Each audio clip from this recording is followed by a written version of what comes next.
I'm horror author Paul Edwards. Tonight I'm watching The Drums of Fu Manchu from 1940. Drums of Fu Manchu is not a conventional theatrical movie. It's a movie serial. This is a format that doesn't exist anymore. But from the days of silent films up until the 1950s, movie serials were actually pretty popular. And here's how they worked.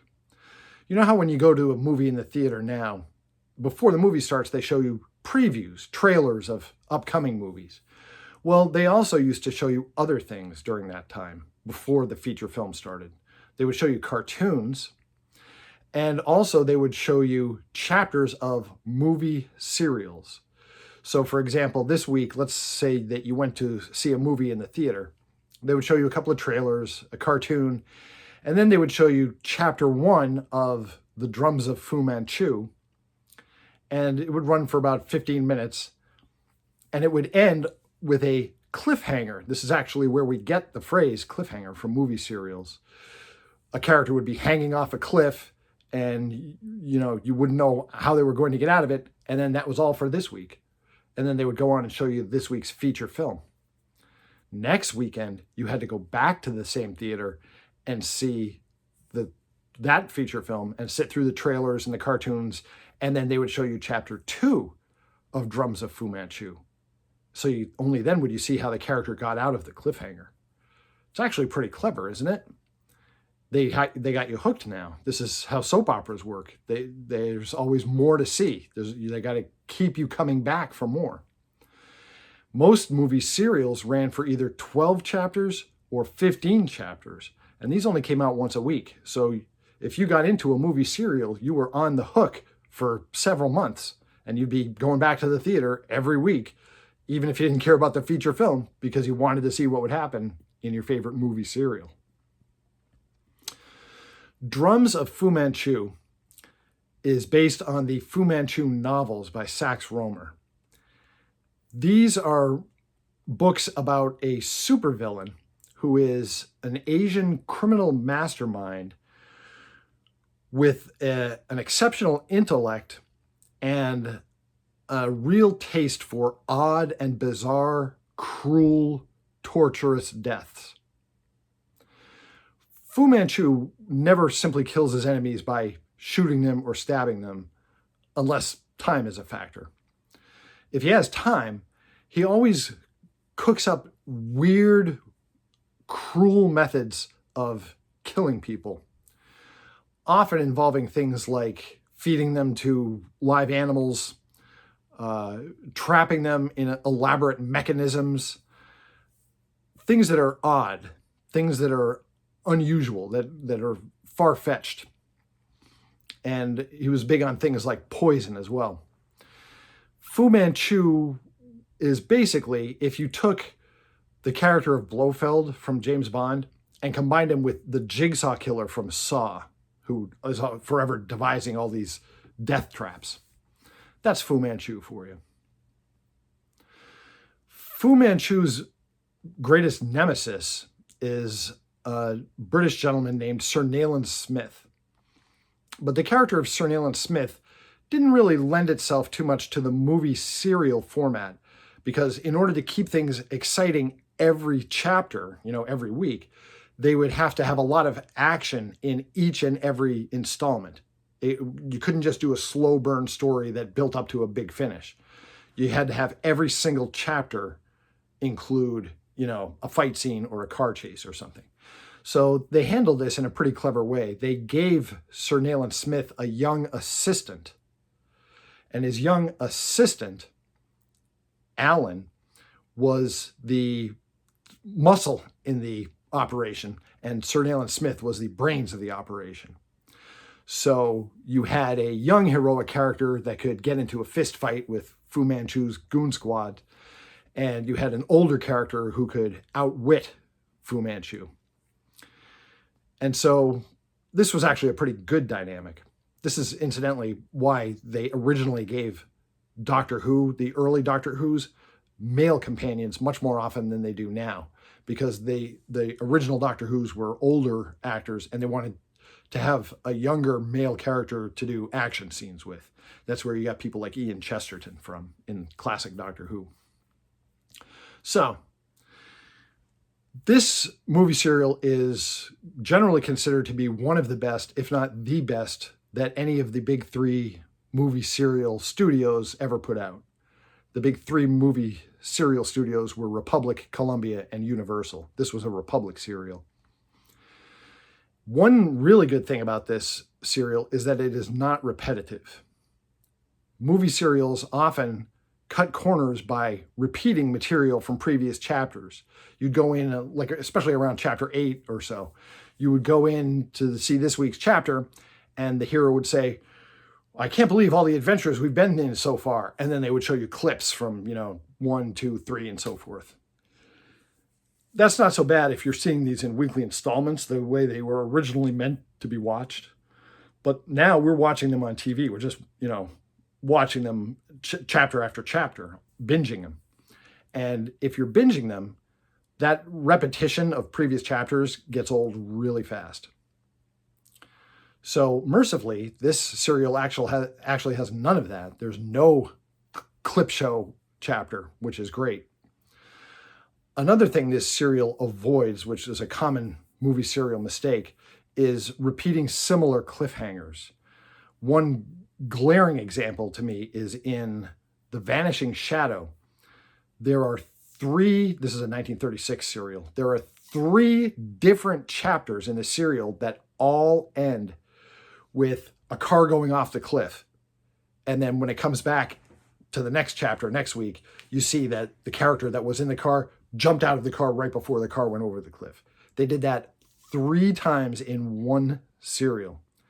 It was ridiculous, even if you were just seeing them week by week. When you're watching them all in one sitting, you're like, you've got to be kidding. You already did this twice before. They don't make that mistake in this serial. They do allow themselves one car going off a cliff, and then the next week you see the person jumped out of it.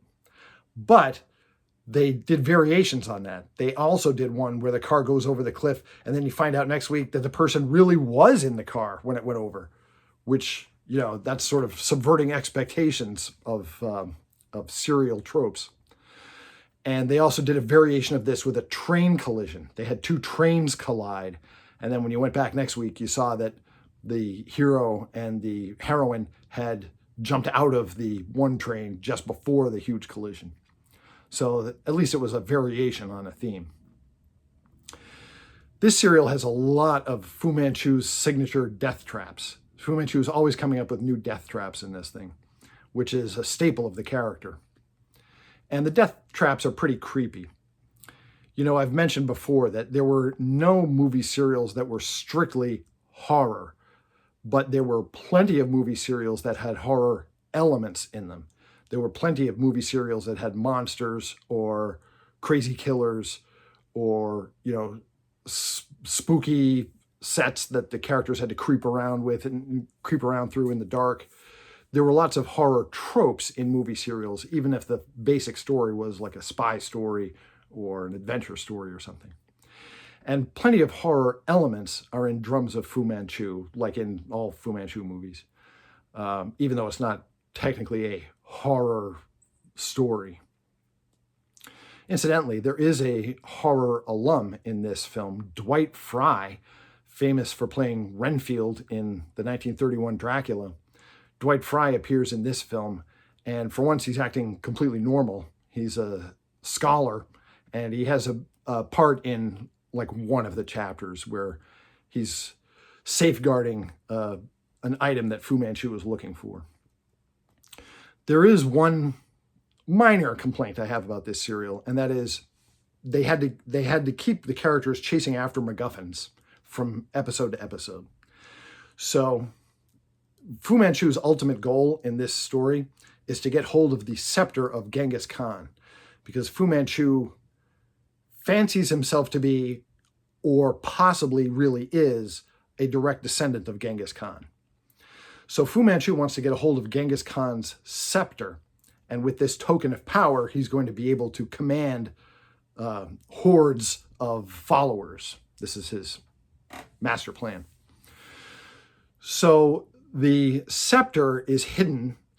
It's been hidden for centuries, and you have to follow clues to get to it. And, they'll have a scroll, and this scroll gives us the directions, not to the scepter, but to the next scroll. So you have to go to some other country and find the next scroll. And that gives you directions to some crypt. So you got to go to that crypt and find the directions in that. And they're forever giving you fetch quests. It probably worked better if you were seeing these in the theater week after week, because it wouldn't have been so grating that, oh, there's another one. Oh, there's another one. Oh, there's another one. But when you're binge watching them now, the way we watch these things, that does get a little repetitive. You're like, oh, come on, this is only part of the answer too. Incidentally, if you watch this film, you can absolutely see the influence on the Indiana Jones character, especially the first Indiana Jones film, Raiders of the Lost Ark. This thing has Indiana Jones written all over it, between the Fu Manchu death traps and the travel from exotic locale to exotic locale. There's tons of Indiana Jones vibes that you get off the Drums of Fu Manchu movie serial. Now, I am going to give you a spoiler. If you plan to watch this serial, you can stop watching the video now and I'll see you next time. If you don't care or have already seen the serial, then you can stay on, okay? So amazingly, Fu Manchu survives the end of this movie. He's not only is he not killed, but he's not even arrested. He gets away. The bad guy gets away in a 1940 movie serial. This was unheard of. Nobody ever would have expected this in 1940. This was completely abnormal. Always the villain would either get killed or captured at the end of one of these stories. And the fact that Fu Manchu got away, it can only be that they expected to bring him back in another Fu Manchu serial, although they didn't. But they probably intended to. They probably intended to have another serial featuring this same character. But I think they could have done that just as easily with a death that they could have then talked their way out of.